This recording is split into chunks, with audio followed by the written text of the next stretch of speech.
Neat ಪ್ರಶ್ನೆ ಪತ್ರಿಕೆ ಸೋರಿಕೆ ಆರೋಪ ಹಾಗೆ ವಿದ್ಯಾರ್ಥಿಗಳ ಆತ್ಮಹತ್ಯೆ ಪ್ರಕರಣಗಳನ್ನು ಖಂಡಿಸಿ ಬೆಳಗಾವಿಯ ರಾಣಿ ಚೆನ್ನಮ್ಮ ವೃತ್ತದಲ್ಲಿ ಕಾಂಗ್ರೆಸ್ ಮುಖಂಡ ಅಮಾನ್ ಸೇಠ್ ನೇತೃತ್ವದಲ್ಲಿ ಪ್ರತಿಭಟನೆಯನ್ನು ನಡೆಸಿದ್ದಾರೆ.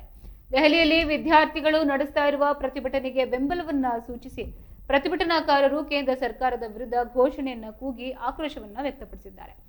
ನೀಟ್ ಪರೀಕ್ಷೆಯಲ್ಲಿನ ಅಕ್ರಮಗಳಿಂದ ಪ್ರತಿಭಾವಂತ ವಿದ್ಯಾರ್ಥಿಗಳಿಗೆ ಅನ್ಯಾಯವಾಗ್ತಾ ಇದ್ದು ಪ್ರಕರಣದ ಕುರಿತು ಸಮಗ್ರ ತನಿಖೆ ನಡೆಸಬೇಕೆಂದು ಆಗ್ರಹಿಸಿದ್ದಾರೆ. ವಿದ್ಯಾರ್ಥಿಗಳ ಸಾವಿಗೆ ನ್ಯಾಯ ಒದಗಿಸಬೇಕು, ಮೃತ ವಿದ್ಯಾರ್ಥಿಗಳ ಕುಟುಂಬಗಳಿಗೆ ಸೂಕ್ತ ಪರಿಹಾರ ನೀಡಬೇಕೆಂದು, ನೀಟ್ ಅಕ್ರಮದ ಸಂಪೂರ್ಣ ಸತ್ಯತೆ ಬಹಿರಂಗಪಡಿಸಬೇಕೆಂದು ಪ್ರತಿಭಟನಾಕಾರರು ಒತ್ತಾಯಿಸಿದ್ದಾರೆ. ಇನ್ನು ಕೇಂದ್ರ ಶಿಕ್ಷಣ ಸಚಿವ ಧರ್ಮೇಂದ್ರ ಪ್ರಧಾನ್ ರಾಜೀನಾಮೆಯನ್ನು ನೀಡಬೇಕು ಎಂದು ಆಗ್ರಹಿಸಿ ಪ್ರತಿಭಟನಾಕಾರರು ವಿದ್ಯಾರ್ಥಿಗಳ ಭವಿಷ್ಯದ ಕುರಿತು ಕೇಂದ್ರ ಸರ್ಕಾರ ಗಂಭೀರವಾಗಿ ಚಿಂತನೆಯನ್ನು ನಡೆಸಬೇಕೆಂದು ಒತ್ತಾಯಿಸಿದ್ದಾರೆ. ಇನ್ನು ಪ್ರಧಾನಿ ನರೇಂದ್ರ ಮೋದಿ ಈ ಕುರಿತು ಸ್ಪಷ್ಟನೆಯನ್ನ ನೀಡಬೇಕು, ಹಾಗೆ ನೀಟ್ ಅಕ್ರಮದಲ್ಲಿ ಭಾಗಿಯಾಗಿರುವವರ ವಿರುದ್ಧ ಕಠಿಣ ಕ್ರಮವನ್ನು ಕೈಗೊಳ್ಳುವವರೆಗೂ ಹೋರಾಟವನ್ನು ಮುಂದುವರಿಸುವುದಾಗಿ ಪ್ರತಿಭಟನಾಕಾರರು ಎಚ್ಚರಿಕೆಯನ್ನು ನೀಡಿದ್ದಾರೆ.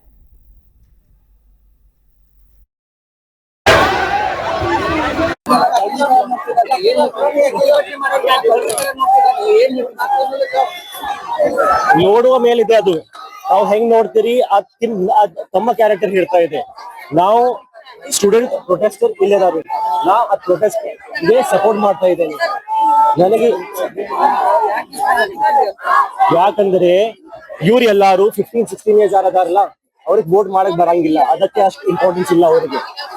3 ವರ್ಷ ಮೇಲೆ ಇವರ ಬಂದು ತಮಗೆ ವೋಟ್ ಮಾಡ್ತಾರು, ಇವರ ಬಂದೆ ತಮಗೆ ತೆಗಿತಾರಲ್ಲಿಂದ ಅಧಿಕಾರದಿಂದ. ಇನ್ನು ಕೇಳ್ಬೋದಿಲ್ಲ, ಏನ್ ಹೇಳುದಿಲ್ರಿ. ಯೂತ್ ಹಿಡಾಕಿದೀವಿ.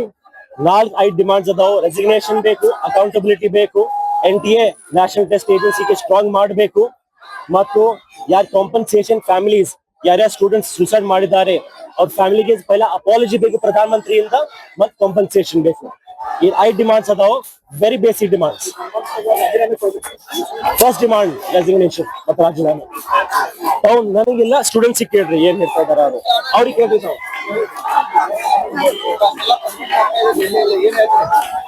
ಅದ್ ಪ್ರತಿಭಟನೆಗೆ ನಾವು ಹೋಗುವ ಸಾಧ್ಯ ಇಲ್ಲ. ಅದಕ್ಕೆ ಹಮಾರಿ ಜೋ ಆವಾಜ್ ಹೈ, ನಮ್ ಧ್ವನಿ ಇಲ್ಲಿಂದ ಅಲ್ಲಿ ಕಳ್ತಾ ಇದ್ದಾರೆ ನಾವು.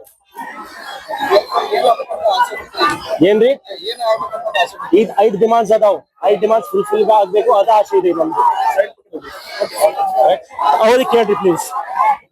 ಮೇನ್ ನೀಟ್ ಪೇಪರ್ ಲೀಕ್ ಸಂಬಂಧ ಪ್ರೊಟೆಸ್ಟ್ ಮಾಡತ್ತೇವ್ರಿ. ಇಲ್ಲಿ ಮೇನ್ ಇವತ್ತು ನೋಡಿದಿರ್ಬೋದು, ಎಲ್ಲಾ ಮೇನ್ ನ್ಯೂಸ್ ಚಾನೆಲ್ ಯಾವ ಕವರ್ ಮಾಡತ್ತಿಲ್ಲ. ಎಷ್ಟೊಂದು ಹುಡುಗರ ಅವರ ಇಲ್ಲಿ ಬಂದ ನೀಟ್ ಪೇಪರ್ ಲೀಕ್ ಆಗಿದ್ದ ಸಂಬಂಧ 34 ಹುಡುಗರ ಸುಸೈಡ್ ಮಾಡ್ಕೊಂಡಾರ. ಅದ್ರ ಬಗ್ಗೆ ಯಾರು ಏನು ಕಾಳಜಿ ತೊಗೊಳತಿಲ್ಲ.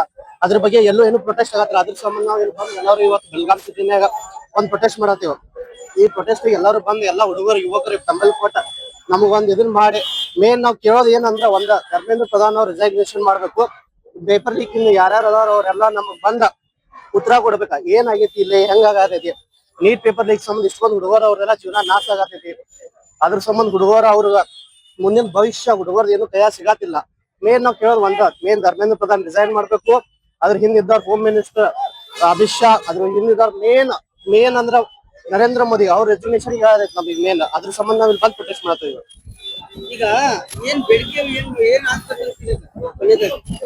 ಕೊನೆದಾಗ ನಾವ್ ಏನಿಲ್ಲ, ಮೇನ್ ನಾವು ನೀಟ್ ಪೇಪರ್ ಲೀಕ್ ಆಗಿ ಸಂಬಂಧ ಮೇನ್ ಮುದ್ದ ತಗೊಂಡ್ ಅದರಿಂದ ಹಿಂದಿದ್ದ ಮೇನ್ ಧರ್ಮೇಂದ್ರ ಪ್ರಧಾನ್ ಅವ್ರ ರೆಸಿಗ್ನೇಷನ್ ಅದ್ರ ಸಂಬಂಧ ಅವ್ರಿಗೆ ಪ್ರೊಟೆಸ್ಟ್ ಮಾಡಕ್ ನಿಂತಿದ್ವಿ. ಮತ್ತೆ ಈಗ 2-3 ದಿವಸ ಆಯ್ತು ನೋಡ್ತಿರ್ಬೇಕ. ಜುಲೈ 20-20ನೇ ತಾರೀಕು ದಿಲ್ಲಿನ ಏನಾಯ್ತು, ಹುಡುಗರು ಬರೀ ಪ್ರೊಟೆಸ್ಟ್ ಮಾಡಿದ ಸಂಬಂಧ ಅವ್ರ ಮೇಲೆ ಲಾಠಿ ಚಾರ್ಜ್ ಆಗಿತ್ತು. ಅದನ್ನ ಮಾಡಿ ನಾವು ಖಂಡನೆ ಮಾಡತ್ತೇವೆ ಇಲ್ಲಿ. ಮತ್ತೆ ಧರ್ಮೇಂದ್ರ ಪ್ರಧಾನ್ ರೆಸಿಗ್ನೇಷನ್ ಸಂಬಂಧ ಬಂದಿಲ್ಲಿ ಮೇನ್ ಇವತ್ತು ಪ್ರೊಟೆಸ್ಟ್ ಮಾಡೋದು ಅದ್ರ ಸಂಬಂಧ. ಯಾರು ತಪ್ಪು ಮಾಡಿದಾರ ಅವ್ರಿಗೆ ಶಿಕ್ಷೆ ಕೊಡಂತ ತನಿಖೆ ನಡೆಸಿದಾರ. ತನಿಖೆ ಒಳಗೆ ಜೈಲಿಗೂ ಕಳಿಸಿದಾರ ಕೆಲವೊಂದಷ್ಟು ಜನನ್ನ. ಇದು ಬರೇ ತನಿಖೆ ಆಗತೈತಿ. ತನಿಖೆ ಹೆಂಗ್ ಆಗತೈತಿ ಅದು ಮೇನ್ ವೈಟ್ ಅಂಡ್ ಬ್ಲಾಕ್ ನಾಗ ಆಗ್ಬೇಕಿಲ್ಲಿ. ಅದ್ ತನಿಖೆ ಆಗತೈತಿ ಅನ್ನತಾರ. ಎಲ್ಲಿ ತನಿಖೆ ಆಗತೈತಿ ಅಂದ್ರ ಮೇನ್ ನಾವ್ ಕೇಳೋದಂದ್ರ ಒಂದ್ ಧರ್ಮೇಂದ್ರ ಪ್ರಧಾನ್ ಅವ್ರ ರೆಸಿಗ್ನೇಷನ್ ಕೇಳೋದು ನಾವ್ ಇಲ್ಲಿ ಮೇನ್ ಹೇಳ್ಬೇಕಂದ್ರ ಅವ್ರಿಗೆ. ಸರ್ ಪ್ರವೀಣ್ ಅಂತೇಳಿ, ಬೆಳಗಾವಿ ರಾವಾಸಿ.